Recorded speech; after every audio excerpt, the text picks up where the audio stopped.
Hello guys, good day po sa ating lahat. Magandang araw. At eto nga guys, pasensya na kayo. Ngayon lang ulit tayo nakabalik sa ating coin hunting. At medyo tinamaan tayo ng trangkaso nitong mga huling 3 araw.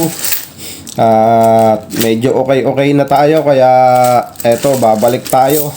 Babalikan natin tong ating barya na halagang 5,000 to mahigit guys. 5,350. So, ito yung tig 1,000 natin na tig 20. Ang hahanapin natin dyan, yung bagong mint year na year 2021. At syempre, ito muna guys, ang unahin natin. Meron tayong 350 dito.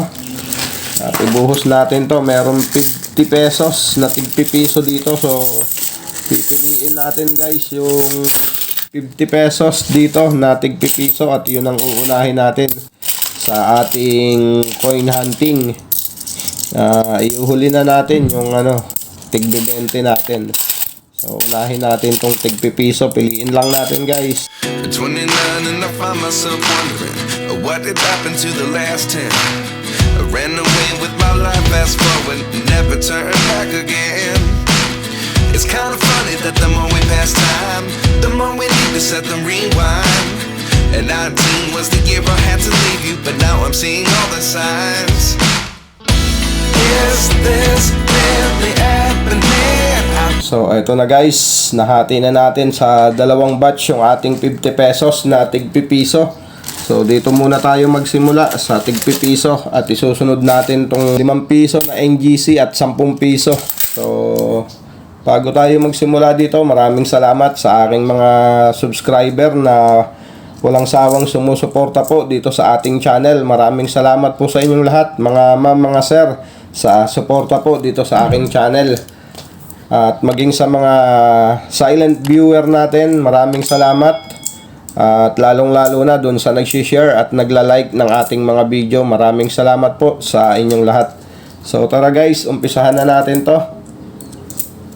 Ang first coin natin, NGC, year 2019 na mint mark.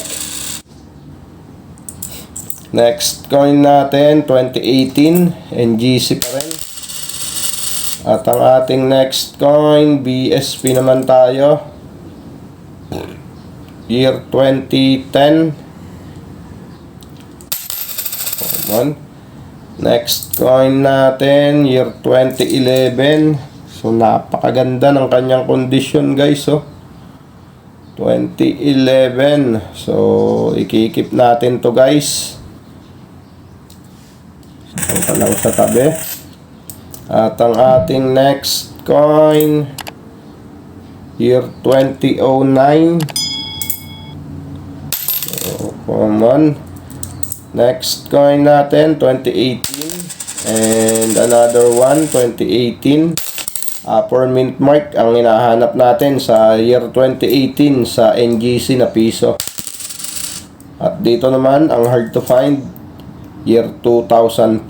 So yan yung ating kulang na lang sa binubuo nating piso.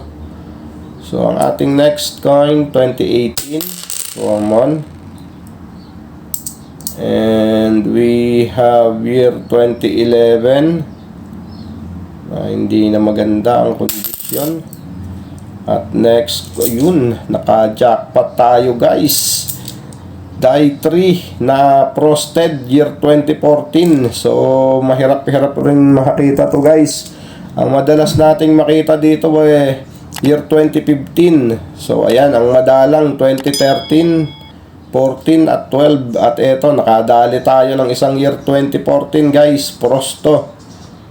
Harap at likod yan, frosted. So ayan ayos, jackpot naman pala yung ating halagang 50 pesos lang to guys na tig piso. At nakakadalawa na tayo. Frosted yung isa. Mukhang swerte tayo ngayon sa ating coin hunting Mukhang binayaran yung pagkakasakit ko ng 3 araw. Okay. Next coin. So silipin lang natin to guys. Wala namang ganong special maliban dito guys. So may pagka off center.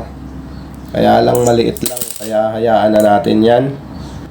And next coin, 2018.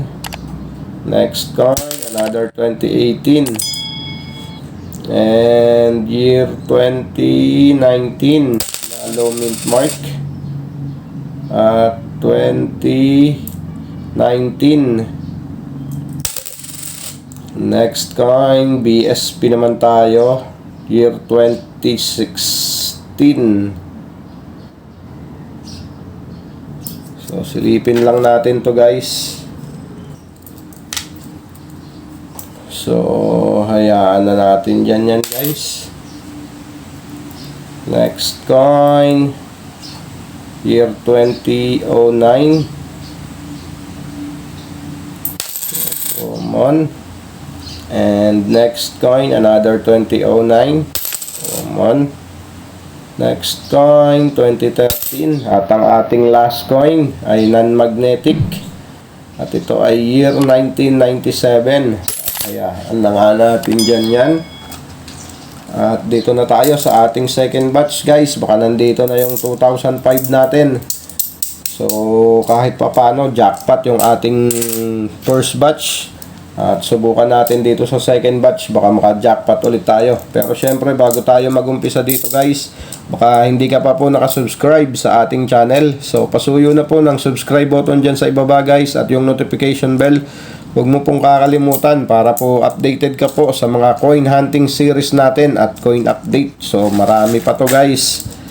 Okay, ang ating first coin, NGC na year 2019 low mint mark. So, common. And next coin, 2018 common. At BSP tayo, year 2013 common. And low mint mark na 2018 common. And 2019 na upper mint mark naman. So, common lang din yan. Next coin natin, 2013. So, common. And 2018. Common. Another year, 2018. And next coin, may pagka-off center pa to dito guys, oh. Kaya lang maliit eh. So, silipin lang natin guys. Hindi pa nalakihan. Gusto ko yung malaki guys eh. May pagka-off center to guys. Ayan, oh. Mula dito hanggang dito. Ayan. Kitang kita nyo naman. Ayan, oh. Tapos dito manipis na. Pero mas maganda kung malaki yung kanyang pagka-off center. So, hayaan na natin dyan. Next coin, another 2013. And year 2014, ang nadali natin na Frost. So, ayan, Frost. At ito ay hindi. So, ayan, ang pinagkaiba nila guys. Year 2014. Okay.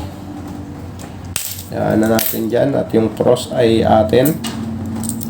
Okay, next coin, 2015 and 2019.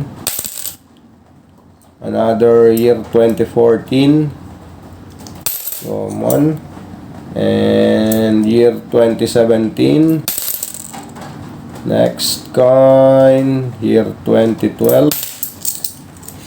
At mukhang bokya pa rin tayo sa 2005. Next coin, 2016. Common.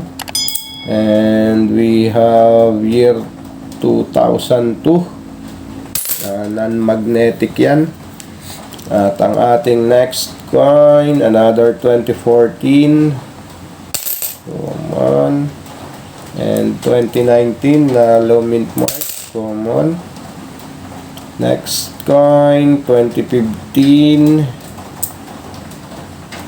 Off center no naman, 2019.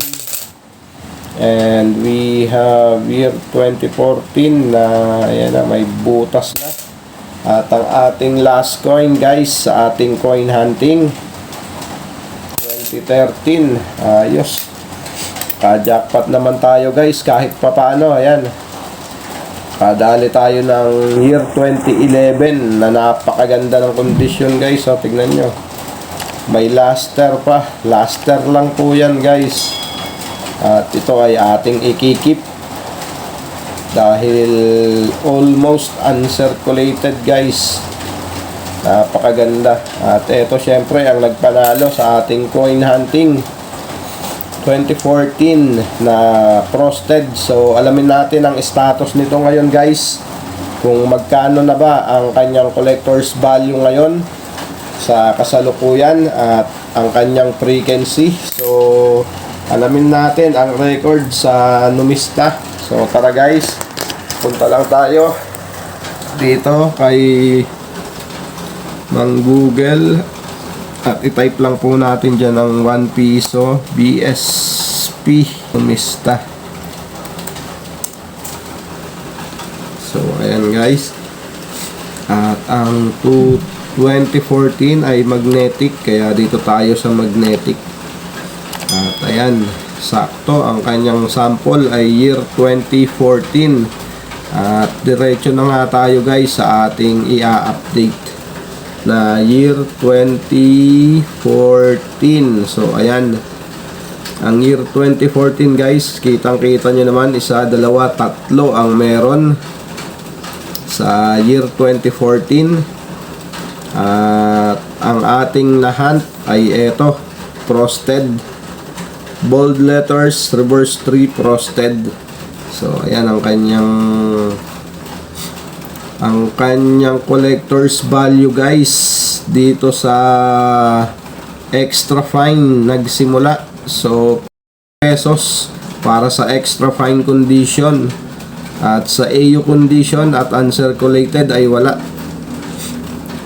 Ngunit itong pinaka common guys na 2014, ayan, 83 pesos sa uncirculated condition. At hindi na masama yung ating nahunt dahil frosted na 2014 at meron siyang frequency na 1.2%. So ayan guys, masasabi natin ang ating nahunt ay semi hard to find base dito sa kanyang frequency. At ayan, sa extra fine condition lang meron guys, 53 pesos. So ayan ang kanyang status ngayon guys, 2024. So hindi na masama yung ating nahunt na year 2014, semi hard to find. So meron lang siyang frequency na 1.2%. So ayan, at ito pang isa ang nahunt natin na napakaganda. So okay guys, maraming salamat po sa mga sumama. Keep safe always and God bless.